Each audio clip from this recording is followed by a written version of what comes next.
the most ridiculous deaths in history. This video is from Chat History. Just give it a quick subscribe. Like the video before I even watch it. Most ridiculous deaths in history. I haven't watched any of their videos before, so hopefully it's good. But yeah, let's see what the silliest deaths in history are. The silliest deaths in history. Part This 2. full screen. In a world of constant scientific revolution and innovation, it's required that any new theories be put to the test with reliable and repeatable proofs. Otherwise, you're about as useful as a flat earther. But sometimes that proof puts people in harm's way. Take, for instance, one Jesse William Lazier. This handsome block of cheddar was an American This handsome block of cheddar. physician in the late 1800s, though he did live to see the new century, just not for very long. But we'll get to that in a bit.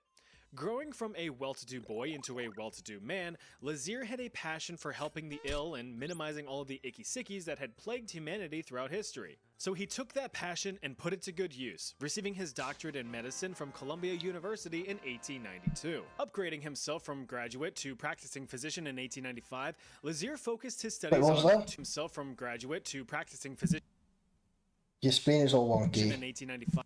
Try cocaine or something, I don't know. That's a fair medicine for a wonky spine.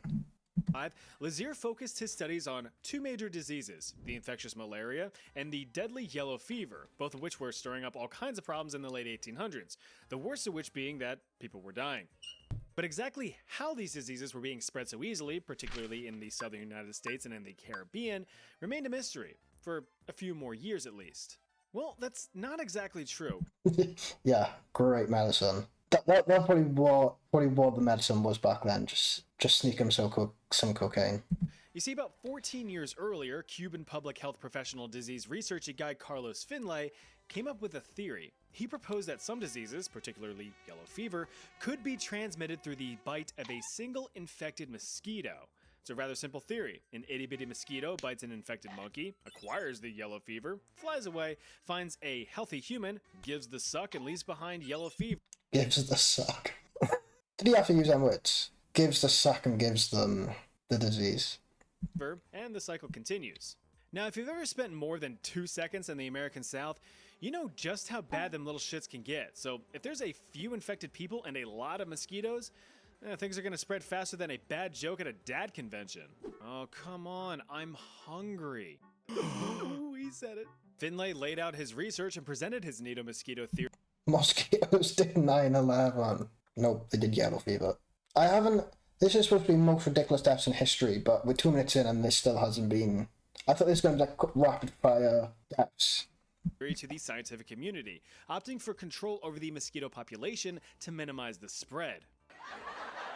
So he wanted to kill all the mosquitoes to stop the spread. Yeah, they were driving the planes, yeah. With the little arms. And they all laughed at him.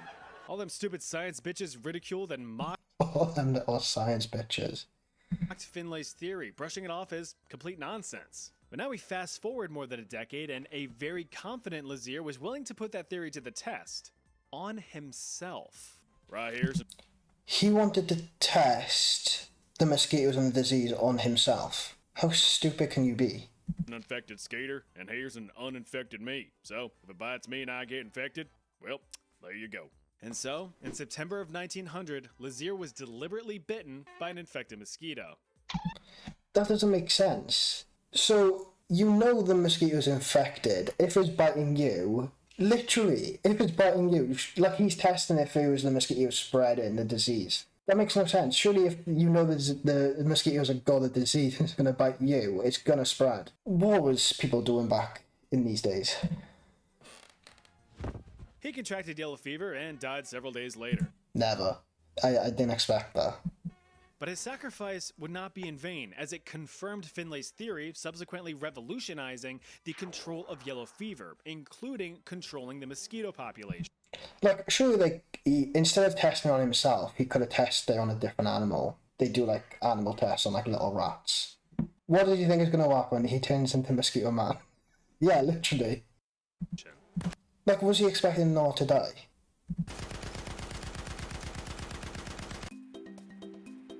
The age age of exploration. Right, so that was the first one, the most ridiculous. Yeah, that was a ridiculous death because he practically committed suicide if you think about it. I don't even know if I can say that on YouTube, but yeah, he practically did. He probably just killed himself off. And saw a lot of exploring from many a capable sea captain. But amongst the Columbuses and Marco Polos of history, some have fallen through the cracks, their deeds and accomplishments forgotten to time, or just not important enough for people to care. Johnny Kendrick was one such captain. Ever since growing up aboard Papa Kendrick's whaling vessel in his teenage years, John had a love of the sea, which explains the vast success he found in his later years. This guy was more American than a strapped apple pie asking for a tip. A member of the American Sons of Liberty, Kendrick personally took part in the famous Boston Tea Party, hucking countless crates of precious British life fuel into the harbor. He also commanded a privateer ship during the American Revolution, attacking and capturing British warships with his crew of 104 men, even going as far as helping convince the French to join the fight. That's a mime. After helping America get its independence, Kendrick took to the seas once more, this time on a more exploratory venture. Teaming up with famous explorer ship-sailing captain fellow Robert Gray, whom you've probably never heard of, the two bros made history, leading the first U.S. expedition to the Pacific Northwest, where they established a strong fur trade route. This was mainly trading goods like mirrors and knives to purchase sea otter pelts from local natives. Hey, gotta do what you gotta do, you know? Kendrick also made himself at home in Hawaii in the late 1700s. There, he built up a pretty lucrative sandalwood trade hub, harvesting the wood in Hawaii and shipping it off to China, who treasured the luscious lumber for its durability, medicinal and therapeutic properties, and of course, its smell. For its smellability. That's gotta be fake. It's good wood. So Kendrick spent many a year just jamming as much of his wood as he could Oh into my China's god. Oh my god. supple trading He spent loads of time jamming his wood into China's side. ports, skipping back and forth across the Pacific Pond between mainland China and the Hawaiian Islands. But Hawaii, historically speaking, often had a bunch of fighting between chiefs of the different islands. Each chief, understandably enough, wanted to expand their respective territories and influence. Well, when returning to the islands in 1794, Kendrick found Hawaii to be in complete turmoil, with two chiefs duking it out to be the big chief in charge. One of the tribes was being supplied by Captain William Brown, a proper Brit who was willing to get some land for the British crown. Kendrick replied he too supplied a chief of great renown, and put to the test Kendrick did his best to smack the captain down. So in December of 1794, a battle commenced with Captain Brown supporting the chief of Oahu and Kendrick supporting the chief of Kauai. How cute.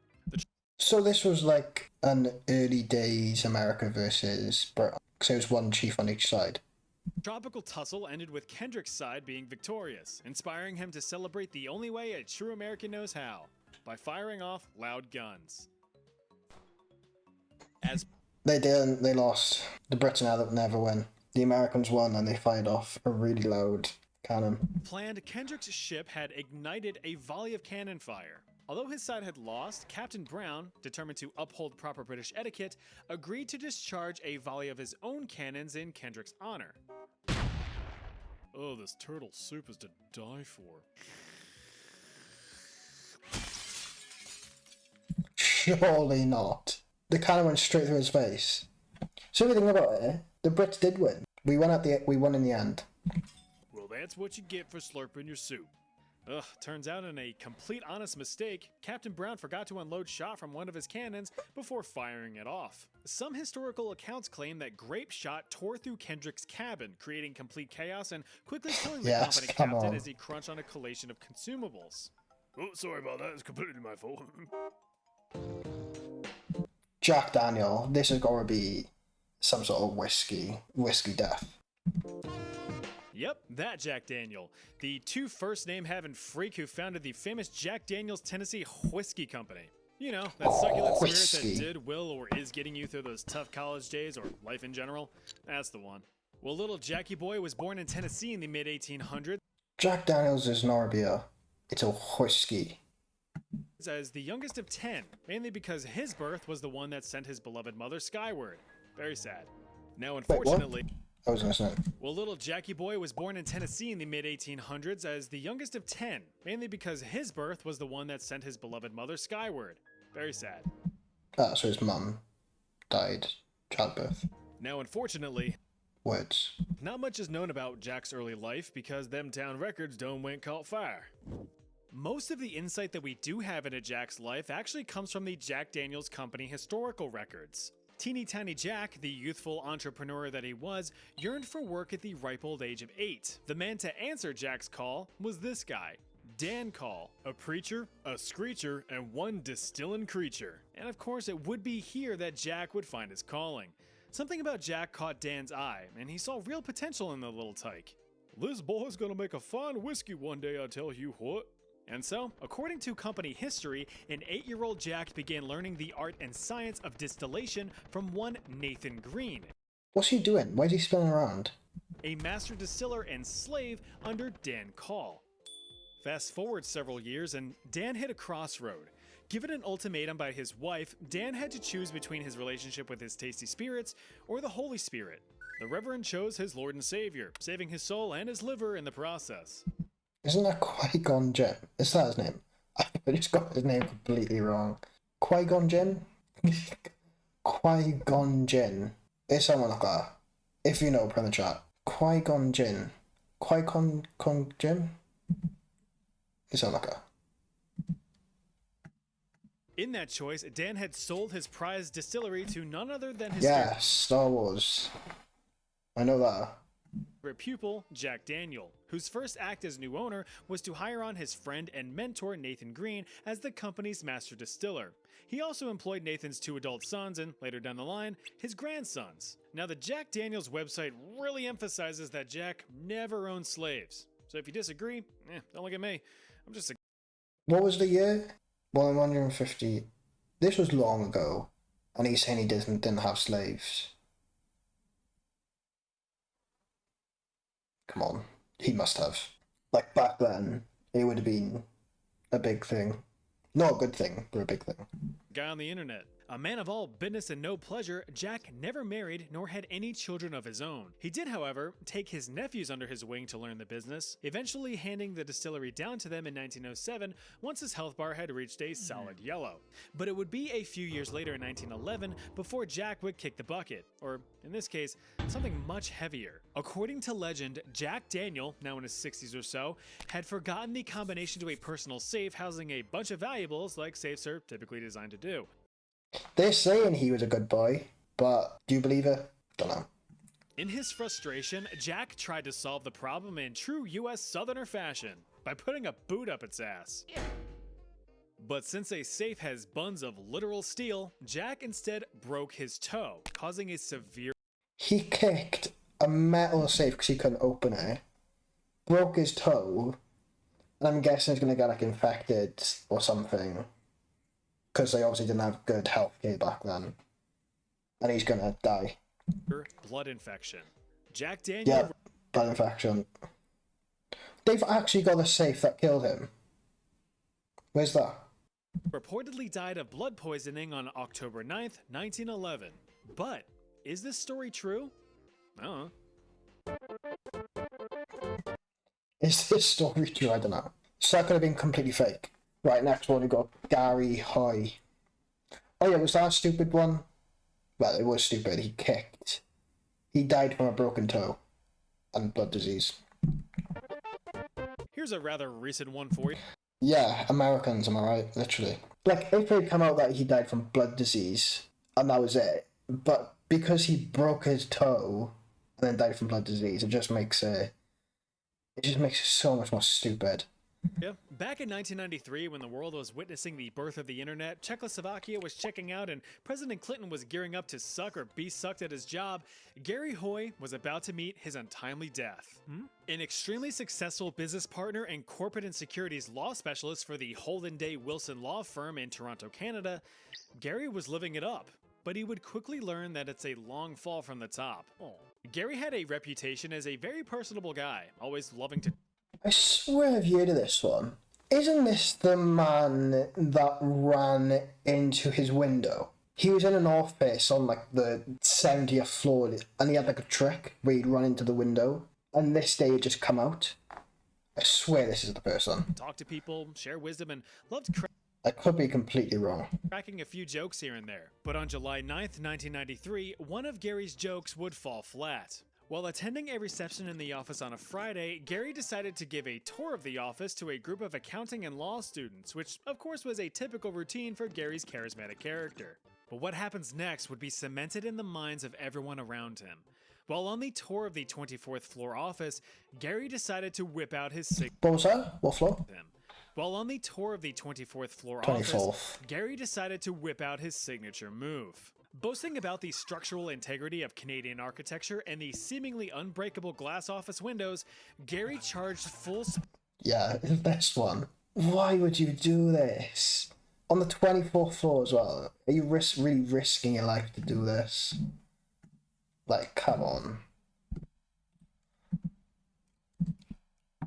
Play. speed towards and the seemingly unbreakable glass office windows, Gary charged full speed towards one of said windows, a party trick he Literally, apparently so had dumb. performed successfully many times in the past. Typical Gary. But this time, he was also successful. Gary bounced right off of the glass without a hitch, to the applause and laughter of the students. Y'all wanna see me do it again? Yeah! No, not really. Gary was about to push his luck, and a little too He did it once. It worked. So he decided to do it again. hard on the window. Gary charged once more, hitting the glass at a sprint. Now, to his credit, the glass didn't break, but the entire window frame dislodged from its setting, causing my Gary to plunge the God. full 24 stories to his death. The students and various colleagues stood paralyzed and horror-struck after witnessing Gary's fall, not to mention the witnesses on the ground where Hoy's body had landed. Following the incident, many of the firm's lawyers received professional counseling, but some chose to part ways with the company, eventually leading to its full closure in 1996. Talk about having a falling out. That's got to be the dumbest one so far, because you ran into a glass window because it was a trick. Yeah, that's dumb. Each of us wants to accomplish our own big motivational concrete goals before crossing the eternal finish line. A loving family, traveling the world, subscribing to this channel, which you can do right now. But as the Rolling Am I subscribed? I'm already subscribed. Stones once said, you can't always get what you want, but if you try sometimes, I forget the rest. Literally, it's exactly like jumping into lava. You're literally sprinting full force into a window and you're not expecting it to at least break one day. To be fair to him, it didn't break, it just dislodged. Anyway, this is Frank Hayes, and he has his own goal, to win a race. A horse race. Problem is, though, he is no professional jockey. A young Irish fella born in He wants to win a race, a jockey race, but he's not a professional jockey. Ireland in 1901, Frank grew up as a stable boy and eventually an apprentice horse trainer under James Frayling, a wealthy gent who owned and bred professional racing horses. Paying close attention to Frank's rather small stature, Frayling gave Frank an opportunity to race as a jockey. And he lost. But apparently not too bad, because he was given a second chance in 1923. One small snag in this plan, however, was that Frank was a tad too heavy. Jockeys Hey, Small snag in this plan, however, was that Frank was a tad too heavy. he's 100% going to get trampled on the horse. That's my prediction. But it's stupid. Like, it's stupid ways to die. So I don't know, there's probably a lot of people that get trampled by horses. Imagine stepping on a weighing scales. And you just see, damn. That's when you know you need to hit the gym. When you see, damn. Jockeys were required to weigh less than 130 pounds in order to qualify for race. Jockey requirement, small fella. Yeah, that's fair. That's 130 pounds. Yeah, that's fair. Cool hat. You need a cool hat to be a jockey. Win races. Yeah, that's fair. No chickens. I don't get this one. Why no chickens? I don't know. Racing. Ideally, the slimmer and sleeker your jockey is, the less of a burden he is for the horse, allowing for a higher potential speed. See, I think I would be an amazing jockey because, believe it or not, I'm 5'5". So I think the horse wouldn't even feel me on top of the horse, of his back. And yeah, I'd win all the races. Less mass, go fast. And so Frank was given a doozy of a task. Lose 12 pounds in a few days. And that's a big ask for someone already in a healthy weight range, but Frank was determined to strap in the saddle once more. Through what I can only imagine were extremely unhealthy choices, the frail Frank ended up making the cut. What do I think is going to happen? He could get trampled, but they keep mentioning his weight. Yeah, he's probably going to like fall off a horse and get trampled. That's probably going to be it. And was given the thumbs up to participate in the race, though he was nowhere near expected to win, with him and his horse only given 20-1 odds. On June 4th, 1923, Frank mounted his horse named Sweet Kiss and prepared to travel around the Why do horses always have stupid ass names? Sweet Kiss. track. The racers were off, and Sweet Kiss quickly trailed behind the group.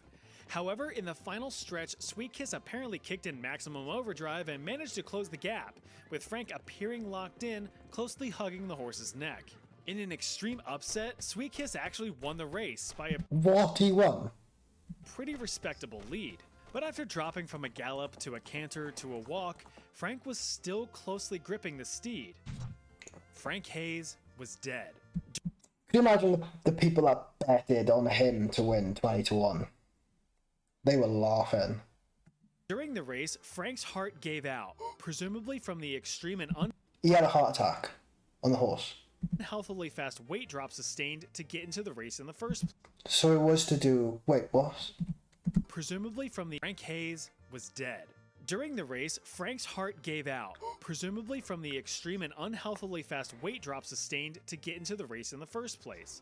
So yeah, Sweet Kiss carried a corpse across the finish line. Frank Hayes photo finished into the great beyond at the age of 22, or 35 depending on whatever source you read.